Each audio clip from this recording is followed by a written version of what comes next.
করে আস্তে আস্তে সহ্য ক্ষমতার বাইরে চলে যাচ্ছে। আপনার রব তাকিয়ে আছে।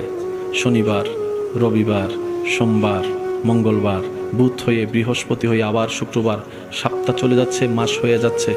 আপনি শুধু রবের দিকে তাকায় সবর করে আছেন। রবের যেই দিন ইচ্ছা হবে, রব ফেরেশতাকে বলবে, কিরে আমার বান্দাকে মাসের পর মাস, বছরের পর বছর কষ্ট দিচ্ছে, সেইভাবে ধৈর্য ধরে সহ্য করে আছে কেন? ফেরেশতা বলবে, আল্লাহ তোমার হুকুমের অপেক্ষায় বসে আছে, তোমার হুকুমের অপেক্ষায় বসে আছে। সে তোমাকে সন্তুষ্টি করার জন্য মুখ থাকার পরও গালির পরিবর্তে গালি দিচ্ছে না। আল্লাহ সে তোমাকে রাজি করার জন্য মারের পরিবর্তে মার দিচ্ছে না। সে দুনিয়ার মানুষ সৃষ্টি তাকে কষ্ট দিচ্ছে, সে তোমার সৃষ্টিকে ভালোবাসা দিয়ে যাচ্ছে, মায়া দিয়ে যাচ্ছে, সেবা দিয়ে যাচ্ছে। রব্বুল আলামিন বলবে, আমার বান্দা আমার হুকুমের অপেক্ষায় বসে আছে, আমার বান্দা আমার সন্তুষ্টির অপেক্ষায় বসে আছে।